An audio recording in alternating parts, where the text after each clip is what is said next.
Assalamualaikum warahmatullahi wabarakatuh. Alhamdulillah, kalimat mulia yang selalu kita ucapkan dari lisan kita kepada satu-satunya zat yang maha hidup, yang berdiri sendiri, yang telah menciptakan semua yang di langit, semua yang di bumi, dan semua yang di kedalaman lautan, kelihatan atau tidak kelihatan oleh mata manusia.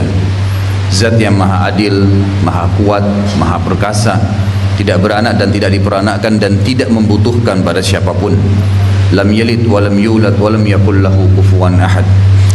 Zat yang maha mulia ini yang telah menggantungkan segala nikmat yang dia berikan kepada kita dengan kalimat Alhamdulillah. Maka sangat wajar kalau kita sering mengucapkan kalimat yang mulia ini. Selanjutnya kita panjatkan salam hormat kita kepada manusia terbaik, pimpinan anak Adam dan penutup para nabi dan rasul, Nabi Muhammad SAW, sebagaimana Allah dan malaikatnya telah memberikan salam kepada beliau. Saya agak menggema.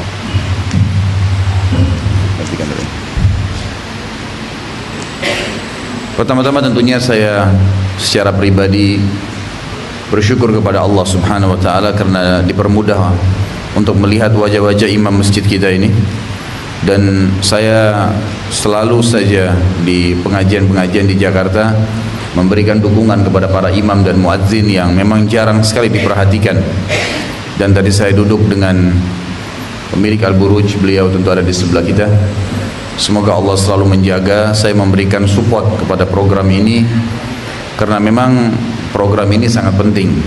Program ini sangat penting untuk menyampaikan para imam masjid dan para muadzin serta kaum du'afa ke Baitul Haram supaya juga mereka bisa mengetahui dan mengenal bagaimana sebenarnya keadaan di sana, dan akan saya lebih jelaskan panjang lebar nanti berhubungan dengan masalah manasik kita. Kemudian saya juga secara pribadi berdoa kepada Allah Subhanahu wa taala, mudah-mudahan apa yang diprogramkan ini diikhlaskan oleh Allah, dan kita juga semua hadir di sini diikhlaskan oleh Allah Subhanahu wa taala. Jangan pernah ada penyakit hati, iri, dengki, atau apa sajalah yang akhirnya bisa menjadi pengganjal. Karena makin ikhlas seseorang, makin tulus kepada Allah, maka makin dimudahkan urusannya. Makin dimudahkan urusannya. Sebagaimana ulama mengatakan, bila seseorang masuk di kancah peperangan jihad, maka yang akan mati terbunuh adalah orang yang paling ikhlas kepada Allah. Selalu dalam sejarah jihad, yang meninggal dunia mati syahid lebih sedikit daripada orang yang hidup. Pasti yang hidup lebih banyak, padahal sebenarnya kematian sudah depan mata mereka. Karena Allah Subhanahu wa taala memilih siapa yang paling ikhlas. Kurang lebih itu gambarannya dalam program ini. Mudah-mudahan bapak-bapak yang hadir di sini bisa memahami apa yang saya maksudkan. Makin ikhlas kepada Allah Subhanahu wa taala, makin dimudahkan insyaallah. Paling tidak mungkin akan didahulukan gilirannya, dan mudah-mudahan ke depannya justru bisa mengumrohkan dan menghajikan orang lain. Baik, berhubungan dengan masalah umroh ini, saudaraku, ini kena terlalu jauh kali ya. Kalau kita bicara masalah haji, maka umroh akan masuk di dalamnya. Dan kalau kita bicara masalah umroh, tidak bisa lepas dari haji. Salah satu dari rukun Islam kita yang kelima ini memang harus diberikan perhatian khusus. Saya akan mulai dengan pembagian rukun Islam. Rukun Islam ada 5. Kita sudah tahu sama-sama dari syahadat, sholat, zakat, puasa Ramadan, dan haji. 5 rukun Islam ini dibagi 3 lagi oleh para ulama. Ada yang wajib, tidak ada toleransi. Kalau tidak dikerjakan maka tidak dikatakan seseorang itu muslim. Yang pertama dan yang kedua, syahadat, 2 kalimat syahadat, dan juga sholat. Pendapat tentang masalah syahadat ini, kalau orang batalkan dengan kemusyrikan, misalnya menyembah kuburan, pakai jimat, pohon-pohon dianggap keramat, dia syirik, maka kasusnya sama dengan orang-orang Mekah, batal syahadatnya. Sholat juga begitu. Ulama memberikan pendapat mengatakan ada 2 hukum orang yang meninggalkan sholat. Ada yang meninggalkan sholat jahdan, memang dia membangkang terhadap hukum sholat, ini hukumnya kufur, nggak ada sholat itu. Dan ada yang meninggalkan sholat takasulan, malas-malasan, ini hukumnya ditakzir. Dan pendapat yang paling ringan di sini Imam Syafi'i rahimahullah, Beliau mengatakan kalau berulang-ulang meninggalkan sholat diingatkan tapi tidak mau juga, ya tidak mau juga sholat, maka hukumnya dipenggal. Jadi dua hukum ini tidak ada toleransi di dalamnya. Rukun Islam yang selanjutnya yang saya bilang dibagi tiga. Yang pertama tadi wajib, tidak ada toleransi, sholat dan syahadat dan sholat maksud saya. Dan yang kedua adalah ada toleransi bagi orang yang berhalangan, dan kita tahu itu adalah puasa Ramadan. Kalau dia berhalangan, sakit, musafir, wanita sedang berhalangan haid misalnya, kemudian dia ganti dengan hari yang lain setelah Idul Fitri, ini dibolehkan. Atau dia membayar dia denda, memberi makan 2,5 kilo satu hari satu orang miskin kalau dia sedang menyusui wanita, atau orang tua yang sudah lansia tidak bisa lagi melakukan puasa, atau orang sakit yang tidak diharapkan lagi kesembuhannya, maka ini dibolehkan untuk membayar dia. Yang ketiga jadi saksi bahasan kita. Rukun Islam yang ketiga ini wajib tapi bagi yang mampu saja, zakat dan haji. Permasalahannya yang saya ingin titikberatkan saudaraku seiman adalah banyak orang Islam yang berkata, oh zakat itu kan harus ada haul dan nisabnya. 1 tahun masa uang yang diinvestasi atau disimpan itu dari Ramadan ke Ramadan misalnya, dan nisabnya mencapai 85 gram emas, baru keluar 2,5% zakat. Saya selama ini gajinya 1 juta, 2 juta, 3 juta, nggak pernah cukup. Berarti saya tidak perlu, ya. Saya bukan orang yang muzakki yang akan mengeluarkan zakat, tapi saya mustahik, saya orang yang berhak menerimanya. Orang yang seperti ini tidak berdosa kalau dia meninggal tidak membayar zakat, tetapi dia rugi. Semestinya dia harus jadikan dua rukun Islam yang terakhir, yang ketiga tadi, pembagian ketiga, wajib bagi yang mampu adalah sebuah tantangan, kata ulama, sebuah tantangan. Dia harus menantang dirinya, mengatakan saya sebelum meninggal dunia harus bisa mengeluarkan zakat, harus bisa haji. Orang yang seperti ini dengan niatnya saja, kembali kepada hadis Nabi Muhammad SAW, innamal a'malu binniyat, semua orang akan dibalas sesuai dengan niatnya, gitu kan?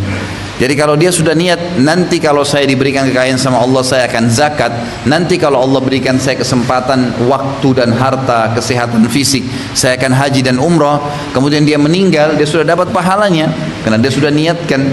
Jadi bedanya antara orang yang ada usaha dan tidak ada usaha, beda di sisi pahalanya. Walaupun yang tadi tidak berusaha itu tidak dapat dosa, tapi dia kehilangan banyak peluang-peluang ibadah di situ. Beranjak daripada sini teman-teman sekalian, tentu saja setiap muslim harus menjadikan target haji dan umroh itu. Dan haji dan umroh ini adalah rangkaian ibadah tertentu di tempat tertentu dengan gerakan-gerakan dan bacaan tertentu, karena sudah ditentukan semuanya, ya, sudah ditentukan semuanya. Saya akan mulai dengan fadilah. Setiap kali teman-teman mau beribadah, maka yang paling mudah memotivasi kita untuk rajin mengerjakan sebuah ibadah adalah fadilahnya, janji Allah di ibadah itu. Kalau teman-teman mau rajin sholat malam, maka cara sederhananya supaya mau rajin sholat malam, sebelum tidur malam, coba baca 5-6 hadis saja tentang fadilah sholat malam. Saya dapat apa sih kalau saya sholat malam? Oh, ternyata Allah turun ke langit bumi, kemudian menanyakan kepada para malaikatnya, kalau tertinggal sepertiga malam, apakah ada yang beristighfar, maka saya ampuni. Adakah yang punya hajat, saya penuhi. Adakah yang minta tolong, saya tolong. Ada sesuatu yang kita dapatkan, gitu kan? Orang ke masjid, orang bersedekah, orang haji, umrah, semuanya akan ada fadilahnya.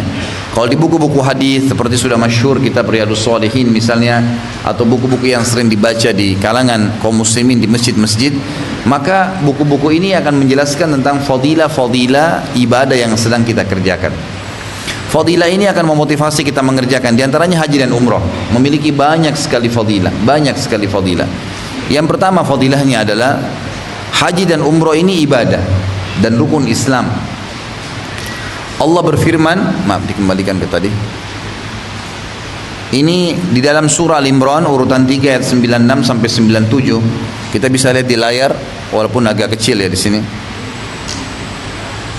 A'udzu billahi minasyaitonir rajim. Inna awwala baitin wudi'a lin-nasi lalladzi bi Bakkah mubarakan wa hudan lil alamin fihi ayatun bayyinatun maqamu Ibrahim wa man dakhalahu kana aminan walillahi 'alan nasi hajjul baiti man istata'a ilaihi sabila wa man kafara fa innallaha ghaniyyun 'anil alamin. Sesungguhnya rumah yang paling pertama diletakkan di muka bumi adalah yang di Bakkah.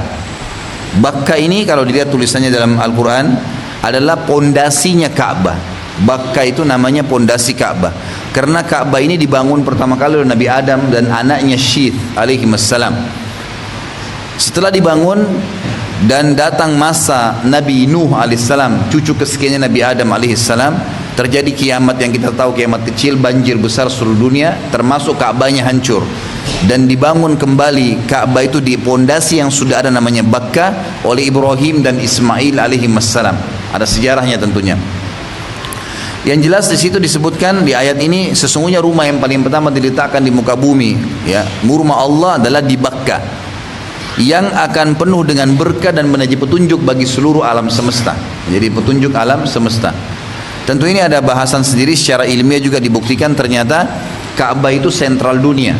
Kalau ditarik garis lurus putaran jam, maka akan ditemukan Ka'bah itu berada di sentral dari muka bumi ini, gitu ya.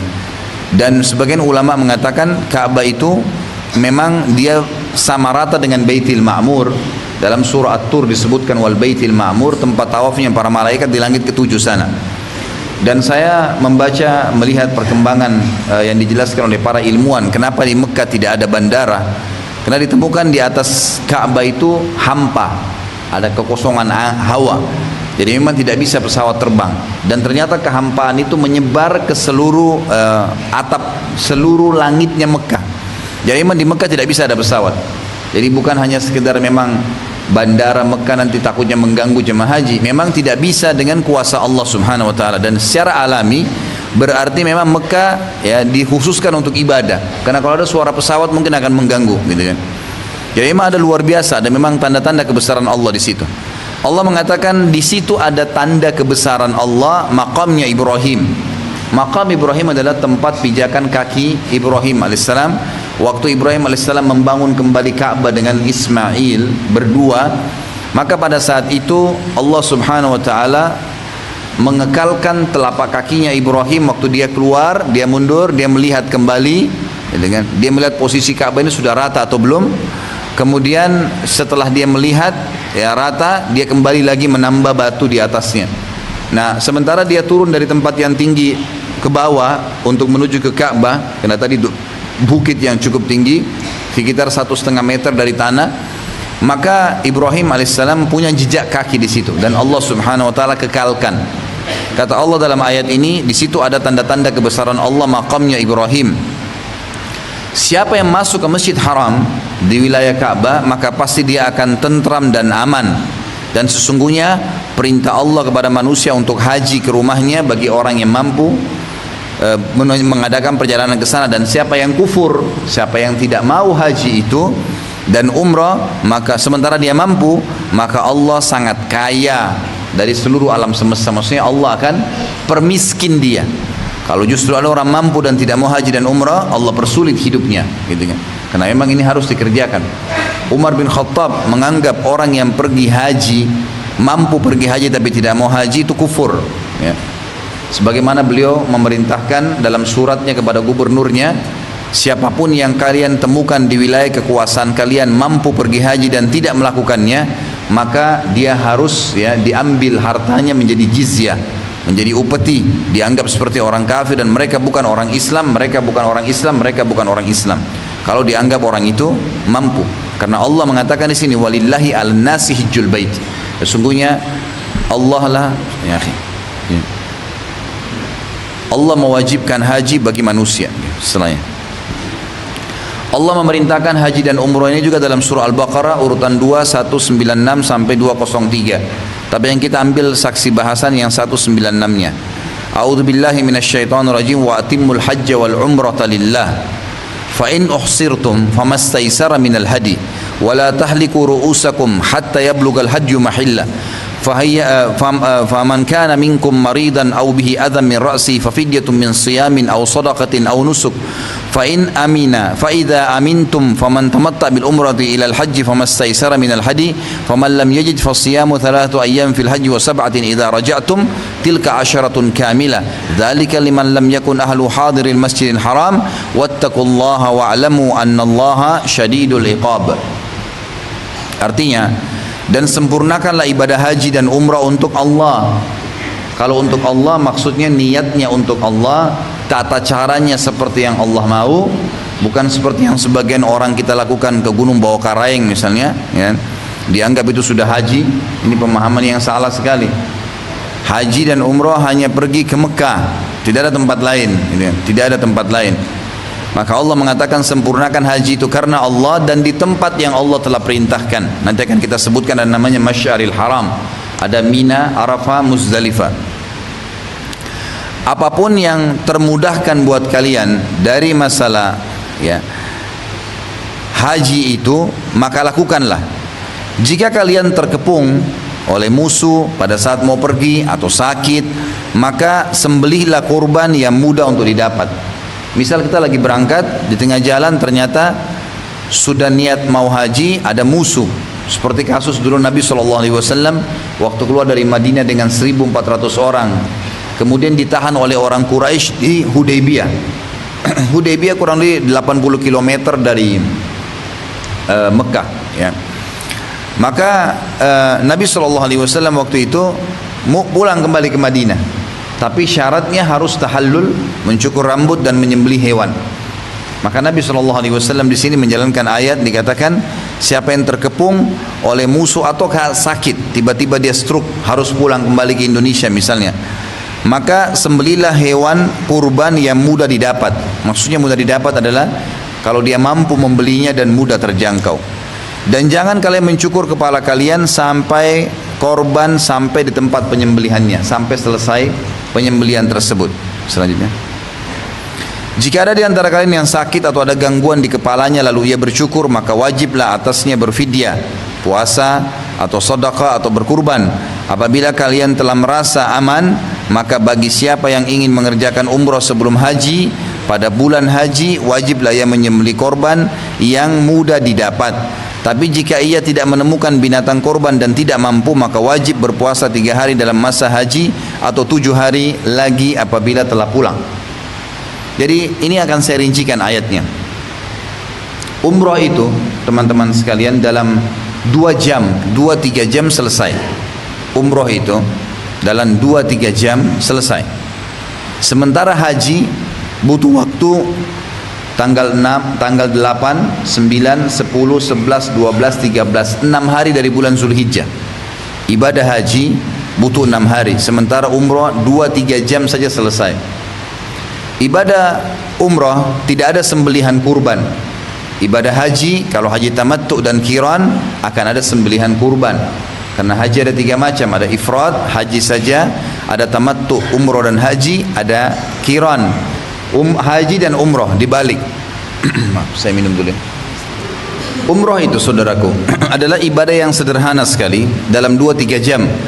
Kalau waktu masih saya di sana mahasiswa tahun 90-an, sejam bisa selesai, bahkan kurang dari 1 jam, karena tidak terlalu ramai kayak sekarang gitu. Umrah dan haji memiliki fadilah. Saya akan sebutkan beberapa fadilah dan direnungi baik-baik. Yang pertama adalah umrah dan haji akan membersihkan dosa. Akan membersihkan dosa. Sebagaimana sabda Nabi SAW dalam hadis Bukhari Muslim, antara 5 waktu sholat, subuh ke duhur, duhur ke asar, asar ke maghrib, maghrib ke isya, antara Jumat ke Jumat, antara Ramadan ke Ramadan, dan antara umrah ke umrah adalah pengampunan dosa di antara keduanya kalau seseorang menjauhi dosa besar. Jadi kalau kita menjauhi dosa besar, dosa kecil akan dibersihkan dengan umrah itu. Kalau dosa besar tentu butuh taubat nasuha, saudaraku ya. Kata Imam Nawawi rahimahullah, taubat dosa besar itu butuh 3 syarat mutlak. Tinggalkan dosa itu seketika, sesali, dan janji sama Allah tidak akan mengulanginya, maka Allah akan ampuni. Kayak zina, riba, durhaka sama orang tua, dan ada kurang lebih 106 dosa besar. Kalau teman-teman punya kesempatan melihat di web saya di www.khalidbasalamah.com atau di YouTube, tinggal ketik nama Khalid Basalamah, atau di Play Store ada, di Android tinggal ketik Khalid, ada logo hijau, maka ada saya bahas 106 dosa besar dari kitab Imam Az-Zahabi rahimahullah. Teman-teman bisa ikutin dan mengetahui dosa besar itu apa saja sebenarnya. Karena memang umrah ini hanya mengampuni dosa kecil, dosa besar tidak bisa, butuh taubat nasuha. Jenis-jenisnya apa? Cukup banyak dosa-dosa besar. Selain daripada itu akan dimaafkan oleh Allah SWT dengan umrah. Jadi fadilah pertama adalah akan dibersihkan dosanya. Yang kedua, haji dan umrah akan menjadi penyebab kekaya. Seseorang itu kaya, memang kaya secara materi. Sebagaimana sabda Nabi SAW di dalam hadis sahih riwayat Tabarani dan Baihaqi, umrah dan haji yang dikerjakan secara berkesinambungan, rutinnya seseorang malah mengerjakan, maka akan menghilangkan kesusahan hidup dan kemiskinan sebagaimana api menghilangkan karat dari besi. Mungkin teman-teman bilang, saya satu kali aja mungkin belum, bagaimana dengan yang akan datang? Maka renungi perkataan banyak diantara ulama, sahabat dan tabi'in. Diantaranya Mujahid rahimahullah, kalau saya tidak salah, beliau sempat mengatakan, saya haji selama 70 kali, 70 tahun, setiap tahun haji dia bilang. Dan sebabnya adalah karena setiap kali mau tinggalkan Mekah, saya selalu berdoa mengatakan, Allahumma la taj'al akhir ahdi ya fi Makkah hadzal am. Ya Allah, janganlah engkau jadikan akhir kunjunganku ke Mekah tahun ini. Dia bilang terus saja Allah mudahkan, setiap tahun saya haji gara-gara itu. Terus saja. Sampai akhirnya sudah 70 tahun dia bilang. Saya terus menerus tidak pernah berhenti haji sampai saya malu sama Allah. Dan akhirnya dia berhenti berdoa itu di musim haji, meninggal dia di tahun itu. Ada yang lain, hadis Nabi SAW yang sahih, siapa yang rutin membaca Al-Kahfi di malam Jumat, maka Allah akan berikan dia cahaya antara dia dan Baitul Atiq, Ka'bah, gitu kan. Kata ulama hadis, dia akan sering mengunjunginya, membaca Al-Kahfi di malam Jumat. Ada caranya, gitu kan. Jadi memang ada, Allah SWT mudahkan niatnya memohon kepada Allah Subhanahu wa taala, apalagi kalau sempat ke sana dan kemudian disampaikan hajatnya di sana, maka Allah Maha mendengar. Allah Subhanahu wa taala Maha mendengar. Yang jelas teman-teman sekalian, tidak ada orang pulang haji dan umroh itu lalu hidupnya susah. Pasti Allah Subhanahu wa taala akan angkat kesusahan hidupnya dan kemiskinan, sebagaimana kata Nabi SAW, api menghilangkan karat dari besi. Yang ketiga, haji dan umroh ini akan menambah pengalaman kita. Pengalaman ini yang saya maksudkan adalah nanti kalau bapak-bapak Allah SWT mudahkan ke sana, akan melihat ternyata kita tidak sendirian sebagai seorang muslim. Karena di sana akan kita lihat orang berkulit hitam dari Afrika, kita akan lihat orang bule dari Amerika dan Eropa, kita akan lihat dari Australia, kita akan lihat orang-orang dari negara Arab. Selain kita juga akan melihat orang-orang yang dari Asia, gitu. Ternyata kita nggak sendirian muslim nih, banyak. Semuanya menyebut la ilaha illallah, semuanya mengatakan wa anna Muhammad Rasulullah, semuanya sholatnya sama, semuanya cara umrohnya sama, bacaan-bacaan umrohnya sama. Berarti memang kita tidak sendirian, dan umat ini adalah umat yang besar. Kita punya pengalaman spiritual di situ. Subhanallah, setiap kali kita ke Mekah teman-teman sekalian, nanti akan dirasakan pengalamannya, maka akan terasa kental sekali pengalaman keimanannya itu, spiritualnya itu terasa sekali. Karena kita dari kamar hotel nanti cuman masuk ke masjid. Kalaupun kita ke mall belanja untuk hadiah misalnya, tidak pernah ada musik di mallnya, tidak ada perempuan yang tidak tutup aurat, gitu kan. Dan di sana target kita hanya sholat. Seperti saya bilang tadi, umroh cuma 2-3 jam sebenarnya, tapi paket umroh reguler itu 9 hari. Tujuannya agar ada waktu di Madinah 3 hari, di Mekah ada waktu 4 hari, 7 hari dan 2 hari perjalanan pergi dan pulang misalnya. Kalau haji ada 5-6 hari, dari tanggal 8 sampai tanggal 13. Nanti saya akan jelaskan insya Allah, ada 2 hari sunnah, 2 hari wajib. Tapi banyak jemaah haji itu berangkatnya kalau ONH plus 27 hari, dan kalau pemerintah sampai 40 hari. Tujuannya untuk memperbanyak ibadah di sana, memperbanyak ibadah. Kita akan temukan nanti banyak sekali pengalaman-pengalaman spiritual yang kita dapatkan. Kita tidak terbiasa dengar musik, kita tidak terbiasa melihat aurat perempuan yang terbuka. Hiburan kita adalah dari kamar menuju ke masjid. Kalau ada ustadznya yang bimbing, maka akan ada pengajian. Kita akan selalu rutin menjaga ibadah-ibadah seperti baca Al-Quran, zikir pagi sore dan seterusnya, akan rutin kita lakukan. Maka pengalaman-pengalaman spiritual yang luar biasa. Yang keempat, kita akan mendapatkan pengalaman histori, sejarah, ya. Seperti misalnya pada saat kita akan masuk ke Madinah, dan di Madinah ada tour city akan mengelilingi kota Madinah, kita akan temukan di sana ada kunjungan ke medan perang Uhud, ada kunjungan mendatangi perang Khandaq, ya. Kemudian ada juga melihat kuburan para syuhada Uhud di situ. Kalau saya pribadi pada saat memimpin manasik di sana atau tur city, saya kalau tiba-tiba di wilayah Uhud, misalnya perang Uhud, saya mengajak jemaah saya untuk naik ke bukit kecil yang dikenal dengan Bukit Pemanah. Lalu dari atas sana saya jelaskan tentang bagaimana proses peperangan terjadi pada saat itu, sehingga terasa kental sekali bagaimana peperangan yang terjadi di zaman Nabi SAW. Dari sini pasukan Muslim, dari sana pasukan kafir, kecamuknya seperti ini, jumlah orang Islam yang mati syahid, orang kafir yang mati terbunuh, dan seterusnya kita jelaskan. Ada pengalaman spiritual. Kita lihat juga kota Mekah. Kota Mekah yang kosong, lompong dulu, tidak ada apa-apa. Dia cuma padang pasir yang luas. Kemudian Allah SWT ubah menjadi sebuah kota besar. Dan Nabi SAW membentuk pasukan dari 10.000 orang dari Madinah menembus Mekah dan akhirnya menjadi wilayah kaum muslimin sekarang. Pengalaman yang luar biasa dari sejarah, dan kita bisa dapatkan juga di sana. Ini tentu sekelumit dari fadilah, dan tentu masih ada fadilah-fadilah yang lain. Yang jelas ini yang terlintas di benak saya sekarang. Kita masuk sekarang ke masalah rukun haji dan umrah.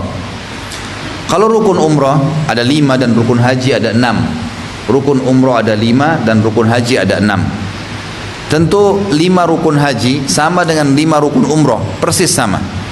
Cuman kalau haji ditambah 1, rukun yang ke-6. Rukun pertama teman-teman sekalian, rukun ini artinya kalau tidak antum lakukan berarti tidak sah, gitu. Yang pertama adalah niat, dan niatnya harus di miqat. Miqat adalah istilah tempat niatnya jemaah haji dan jemaah umrah yang sudah ditentukan oleh baginda Nabi SAW. Untuk masyarakat di wilayah, kalau telapak tangan saya ini diibaratkan jazirah Arab. Kalau di bagian bawah jazirah Arab, Asia, kayak kita sekarang Indonesia di bagian selatan jazirah Arab. Kalau daerah selatannya, semua yang datang dari selatan, termasuk Asia Tenggara kita, akan melewati Yaman. Di sana ada perbatasan Yaman dan Saudi. Itu kurang lebih durasi 10 menit sebelum landing di Jeddah. Akan diingatkan kalau Saudi Airlines ini, ya, Yalamlam namanya. Tempat niatnya orang yang tinggal di Yaman dan orang yang lewat di situ. Ada juga Juhfa namanya. Juhfa itu untuk orang-orang yang dari timur Jazirah Arab. Kemudian ada Dzulkhulaifah. Jadi di sebelah kurang lebih orang Irak, orang Iran, Afghanistan, orang Cina, semua melalui situ. Kemudian ada di daerah utara, bagian atas Jazirah Arab itu juga tempat yang mereka akan melewati Madinah, maka namanya Dzulkhulaifah di Madinah. Dan ada juga satu lagi yang tempat orang-orang barat masuk, ya, orang-orang dari wilayah barat kayak Afrika itu juga memasuki titik tertentu yang akhirnya Jazirah Arab dikelilingi oleh beberapa tempat miqat. Tapi yang kita ini titik beratkan adalah Yalamlam, tempat niatnya orang kalau dari Asia terutama Indonesia. Teman-teman sekalian, Yalamlam ini antum punya kewajiban tidak boleh melewatin kecuali sudah niat, kecuali jalurnya Jakarta Jeddah atau misalnya Makassar Jeddah, Jeddah Madinah dulu. Kalau kita ke Madinah dulu tidak ada kewajiban untuk niat di Yalamlam, sebab nanti kita dari Madinah baru ke Mekah kemudian melewati miqat lain namanya Dzulkhulaifah. Tapi kalau jalurnya Makassar misalnya Jeddah langsung masuk Mekah, maka di atas pesawat antum sudah harus mengganti kain ihram, gitu ya. Dan akan kita masuk ke poin kedua setelah kita jelaskan poin pertama tentang masalah niat, kita akan masuk ke rukun yang kedua, masalah ihram. Intinya rukun pertama niat, kemudian cara niatnya sederhana. Labbaik Allahumma labbaik, labbaik Allahumma umratan. Artinya, ya Allah, saya jawab panggilanmu dengan santun, saya jawab panggilanmu untuk umrah. Kalau haji, labbaik Allahumma labbaik, labbaik Allahumma hajjan. Ya Allah, saya jawab panggilanmu dengan santun, maka saya jawab panggilanmu dengan santun untuk berhaji. Kalau bapak ibu ingin hajikan kerabatnya atau umrohkan kerabatnya yang sudah meninggal atau tua, tidak bisa lagi diharapkan datang ke Mekah, atau gila, dia tidak mampu, dalam arti kata di sini sudah meninggal, ya sudah meninggal maksud saya, kayak orang tua sudah meninggal, boleh dihaji dan umrohkan. Maka ini syaratnya Anda sendiri harus haji dan umroh dulu. Kalau sudah haji dan umrah baru boleh menghajikan dan mengumrahkan orang yang sudah meninggal. Beranjak daripada hadis Bukhari, bahwasanya ada seorang sahabat pernah waktu mau haji bersama Nabi SAW di miqat Madinah namanya Bir Ali tadi, dia mengatakan labbaik Allahumma labbaik, labbaik Allahumma an syubrumati. Ya Allah, saya jawab panggilanmu dan saya jawab panggilanmu untuk syubruma. Syubruma ini kerabat yang sudah mati. Maka kata Nabi SAW, ahajajta an nafsik, apa kau sudah pernah haji buat dirimu? Dia bilang, la, belum. Kata Nabi SAW, huj an nafsik summa huj an syubrumatik. Haji dulu buat dirimu, baru kau haji buat kerabatmu. Jadi syaratnya harus kita haji dan umrah buat diri kita dulu, baru kita boleh haji dan umrah buat kerabat kita atau orang yang membutuhkannya dari kerabat yang tidak mampu atau sudah meninggal dunia. Hadis tentang dalil masalah orang yang sudah meninggal boleh haji dan diumrahkan adalah hadis Bukhari juga. Seorang sahabat bertanya, ya Rasulullah, mengatakan, sungguh orang tua saya sudah tidak mampu mengadakan perjalanan safar, tidak bisa lagi haji dan umrah, apakah boleh saya haji dan umrah untuknya? Kata Nabi SAW, lakukanlah, lakukanlah. Jadi ini niatnya. Kalau untuk diri sendiri, labbaik Allahumma labbaik, labbaik Allahumma umratan. Kalau umrah, kalau haji, labbaik Allahumma hajjan. Tapi untuk orang lain, labbaik Allahumma labbaik, labbaik Allahumma hajjan, lalu ditambah an, untuk misal disebutkan namanya Aisyah, Ahmad, Yusuf dan seterusnya. Yang kedua teman-teman, setelah niat, tentu ini nanti pada saat Anda umroh akan ada panduan lagi, gitu kan? Ini secara global masalah manasiknya. Yang kedua adalah ihramnya. Khusus bagi laki-laki, kain ihramnya harus berwarna putih, dianjurkan ya, dianjurkan, dan dimakruhkan selain putih, dimakruhkan. Makanya umumnya travel menyiapkan baju ihram warna putih, dan tidak boleh berjahit, disulam. Kalau jahit tidak dibolehkan, karena Nabi SAW melarang orang yang berihram untuk memakai pakaian jahit bagi laki-laki. Bagi perempuan menggunakan baju utuhnya. Kain ihram ini terdiri dari izar dan rida. Satu lembar kain di bawah, satu lembar kain di atas. Dua lembar kain ini oleh Nabi SAW digunakan, satu di bawah diikat seperti sarung, yang satu lagi di punggung beliau SAW, dan beliau tidak menggunakan yang berjahit, serta tidak menggunakan pakaian kecuali dua lembar kain ihram. Jadi bapak-bapak maaf, tidak boleh pakai celana dalam, tidak boleh pakai baju kaos dalam, tidak boleh lagi tutup kepala dengan kopiah kalau pakai ihram dan sudah niat.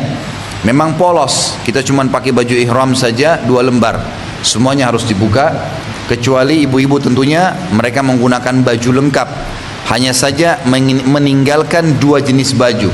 Yang pertama, tidak boleh baju syuhra.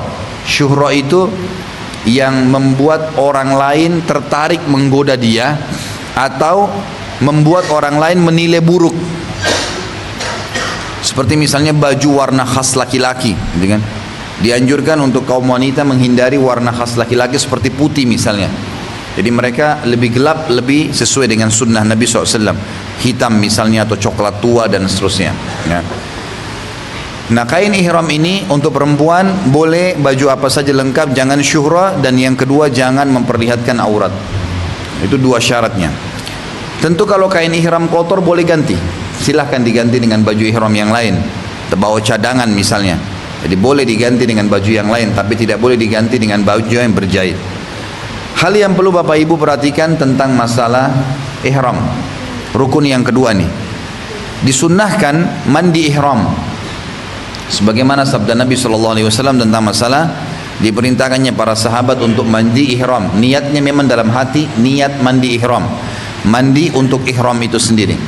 Yang kedua, mencukur laki-laki dan perempuan semua bulu kemaluan dan bulu ketiak, mencukur semua bulu kemaluan dan bulu ketiak. Dan yang ketiga, khusus laki-laki mencukur kumis, dicukur kumisnya, kumis bukan jenggot ya, jadi kumisnya yang dipotong.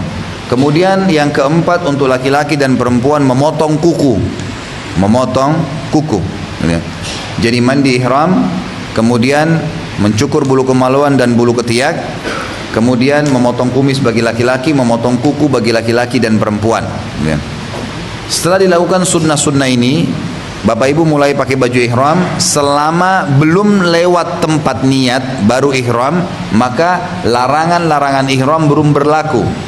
Tapi kalau sudah lewat tempat niat, larangan ihram berlaku. Apa itu larangan ihram? Yang pertama, tidak boleh orang yang berihram sudah niat ya, sudah pakai ihram, sudah lewat tempat niat, sudah bilang labbaik Allahumma labbaik, labbaik Allahumma umratan, lalu dia mulai bertalbiyah labbaik Allahumma labbaik, labbaik la syarika laka labbaik sampai akhir.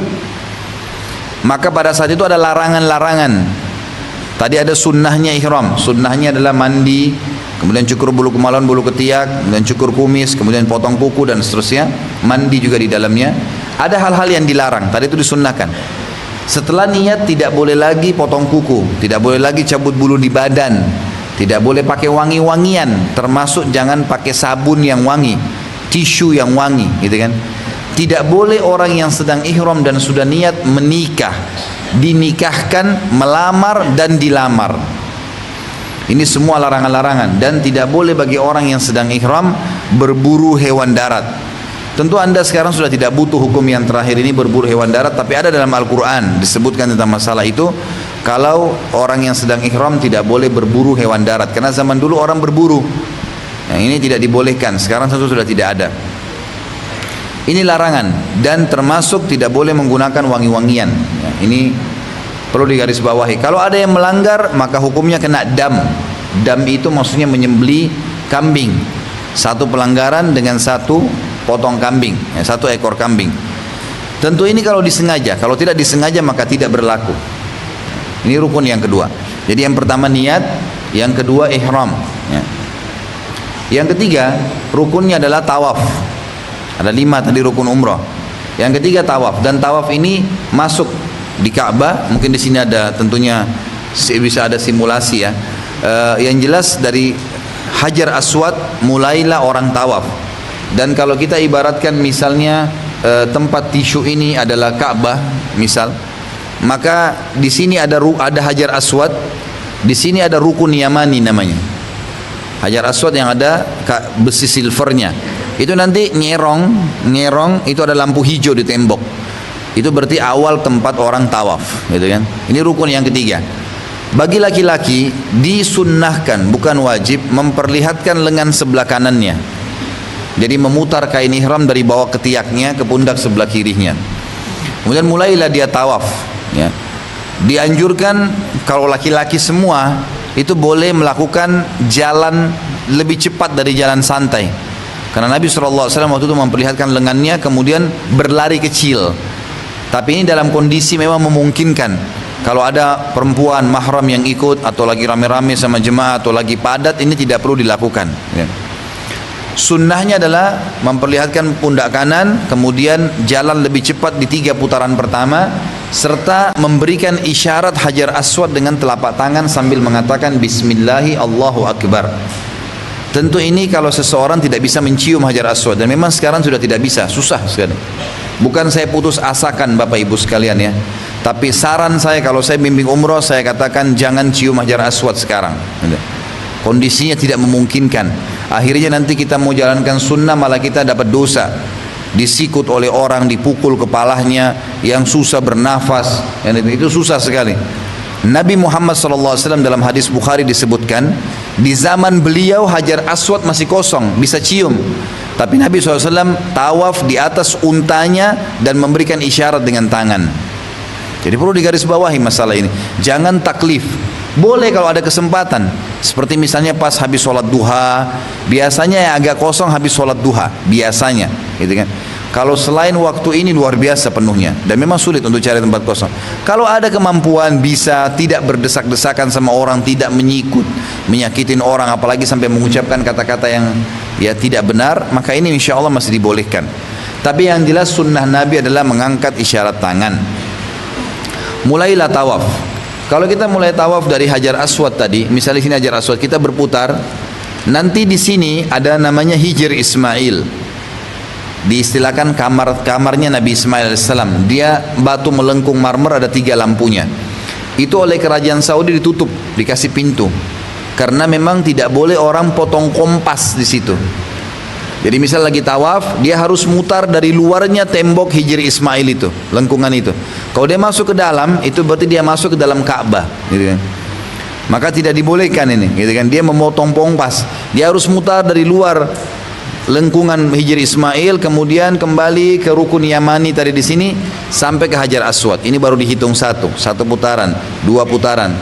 Di sini boleh bapak ibu sekalian berdoa apa saja. Dari Hajar Aswad sampai ke rukun Yamani bebas berdoa. Dari rukun Yamani ke Hajar Aswad ini baru ada doanya.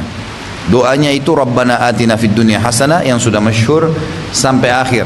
Wa fil akhirati hasanah wa qina adzabannar wa adkhilnal jannata ma'al abrar ya azizu ya ghaffar ya rabbal alamin. Ini dibaca pada saat rukun Yamani ke Hajar Aswad. Ini sudah 1, 2, 3, 4, 5, 6. Setiap kali kita mau mulai dari 1 sampai 6 selalu kalau tiba di Hajar Aswad lampu hijau, Bismillahi Allahu Akbar, kasih isyarat. Yang ke-7 sudah pas, yang ke-7 sudah tidak ada lagi angkat tangan, tidak ada lagi angkat tangan, gitu kan. Setelah itu disunnahkan, setelah tawaf 7 kali, rukun yang ketiga kita, disunnahkan sholat di belakang makam Ibrahim. Hanya saja tolong teman-teman sekalian garis bawahi, sholat di belakang makam Ibrahim, kalau kita ibaratkan misalnya ini Ka'bah, nanti di sini ada makam Ibrahim di belakangnya. Kita disuruh sunnahnya sholat di belakang makam Ibrahim. Itu bukan berarti pas di belakangnya makam Ibrahim. Bukan pas di belakang makam Ibrahim, tapi semua di belakang pintu Ka'bah, di belakang makam Ibrahim sampai ke tempat sa'i boleh sholat sunnah. Banyak orang tidak faham, dia paksakan diri, ini misalnya makam Ibrahim, dia sholat di sini. Walaupun orang lagi banyak tawaf, ini kadang-kadang kepalanya diinjak-injak. Ini nggak benar.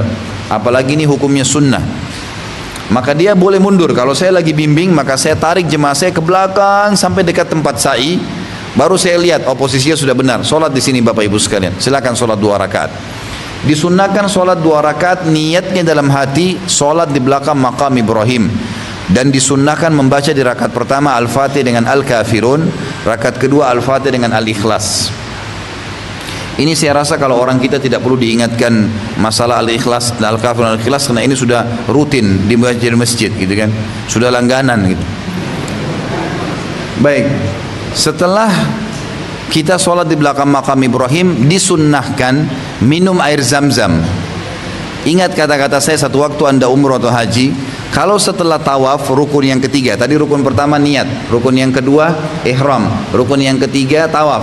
Kalau kita tawaf gitu kan, sebelum masuk tawaf, urusan kamar mandi ini, teknis lapangan, urusan kamar mandi di hotel udah diselesaikan. Jadi Bapak Ibu harus selesaikan urusan kamar mandi itu. Jangan lagi ada yang berurusan lagi tawaf 2 kali mau pengen kencing, lagi tawaf 2 kali batal wudunya. Kecuali memang ini ada penyakit. Kalau enggak, maka enggak perlu semua ini. Makanya kalau saya bimbing jemaah, alhamdulillah sampai selesai umroh enggak ke kamar mandi.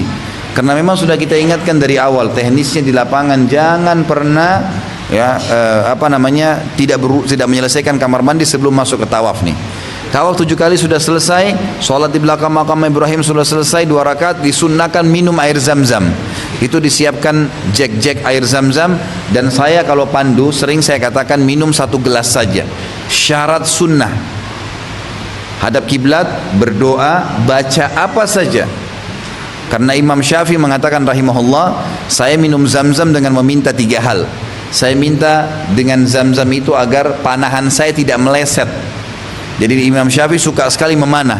Beliau berdoa dengan minum zam-zam agar panahannya tidak meleset, dan beliau bilang tidak pernah meleset panahan saya setelah itu. Yang kedua, saya minum zam-zam minta menjadi ulamanya muslimin.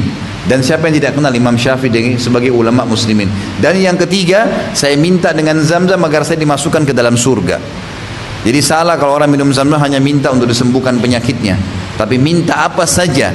Karena kata Nabi SAW, zam-zam liman syuribalah, zam-zam sesuai dengan niat orang yang meminumnya.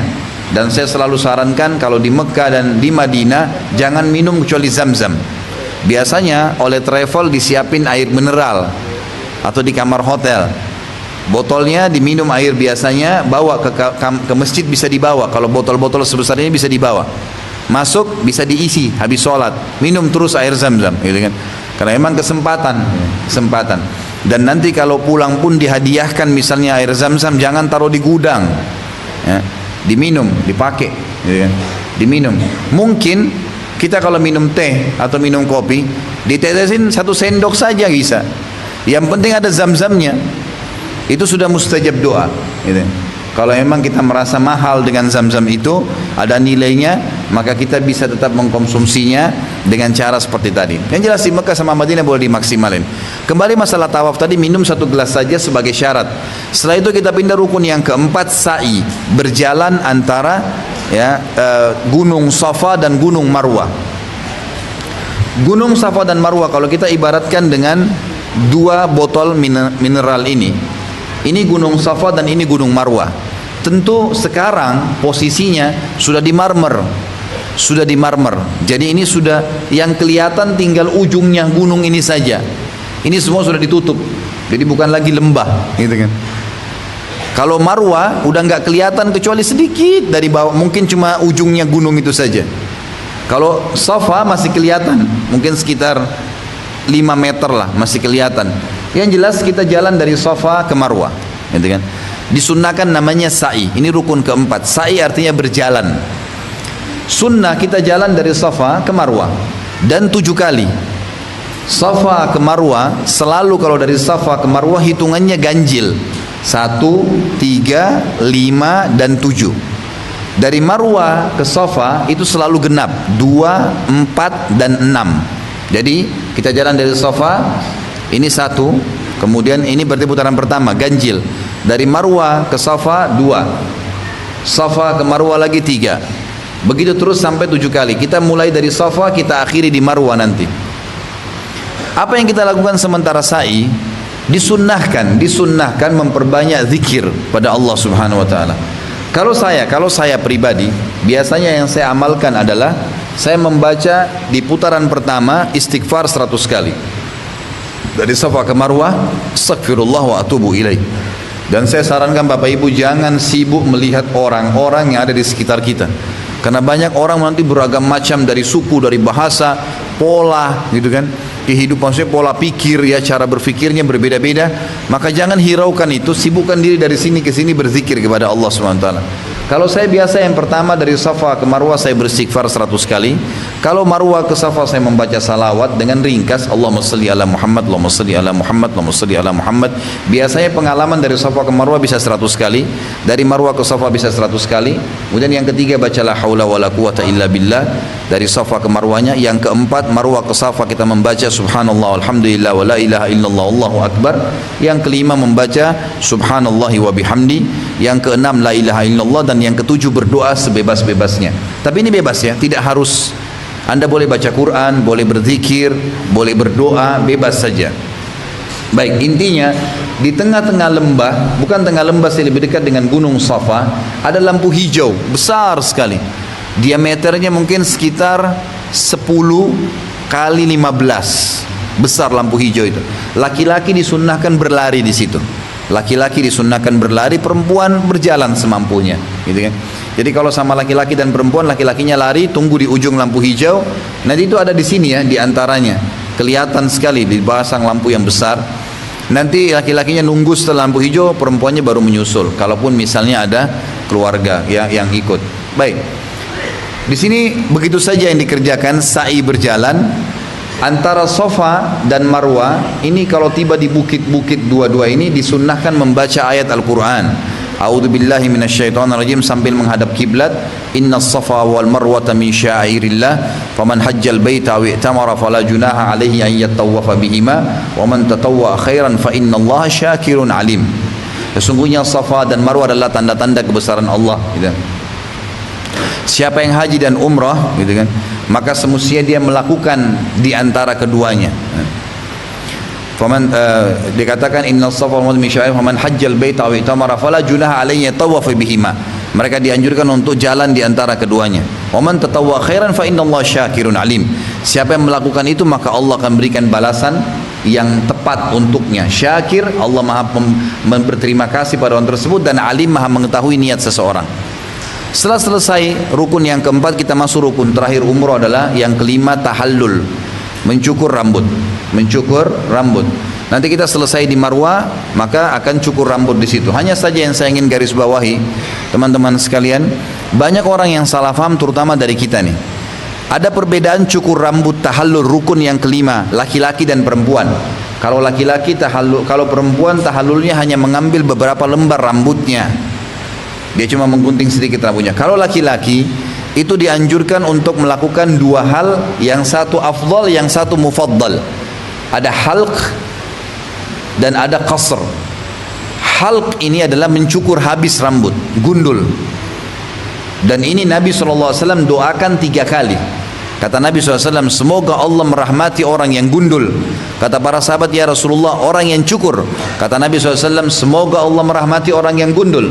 Lalu para sahabat mengatakan, ya Rasulullah, orang yang cukur.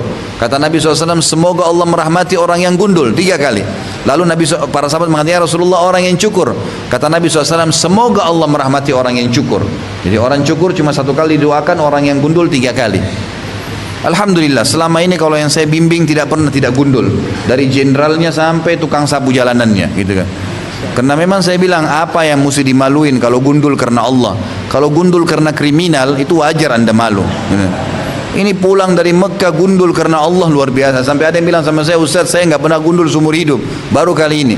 Saya bilang justru bagus tuh. Setiap helai rambutnya dinilai pahala oleh Allah Subhanahu Wa Taala. Kenapa harus biasa, gitu kan? Baik, kalaupun ada orang mau cukur, namanya qasr. Qasr ini kata ulama, disepakati jumhur ulama, harus dari seluruh penjuru kepala. Seluruh penjuru kepala.